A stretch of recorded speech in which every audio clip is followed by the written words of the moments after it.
श्रीमंत छत्रपती शिवाजी महाराज महाराजस्व समाधान शिबिर अभियान राबवण्याबाबतचं हे निवेदन अध्यक्ष महोदय, महसूल विभागाअंतर्गत राज्यातील सर्वसामान्य जनता, शेतकरी, विद्यार्थी व महिला यांचे महसूल विभागाशी संबंधित दैनंदिन प्रश्नाचे निराकरण करणे व जनतेच्या तक्रारी सत्वर निकालात काढणे तसेच महसूल प्रशासन अधिकाधिक लोकाभिमुख, कार्यक्षम व गतिमान करण्यासाठी राज्यामध्ये यापुढे मंडळ स्तरावर समाधान शिबिराचे आयोजन करण्यात येणार आहे।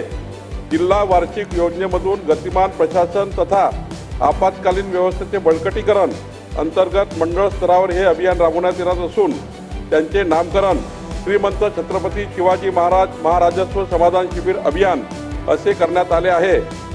त्याबाबतचा शासन निर्णय दिनांक 25 मार्च 2025 रोजी निर्गमित करण्यात आला आहे। त्यामध्ये प्रत्येक जिल्ह्यामध्ये, तालुक्यामध्ये मंडळ स्तरावर वर्षातून किमान 4 वेळा श्रीमंत छत्रपती शिवाजी महाराज महाराजस्व समाधान शिबिर अभियान आयोजित करण्यात येणार असून प्रत्येक शिबिरासाठी ₹25,000 इतका खर्च करण्यास मान्यता देण्यात आली आहे।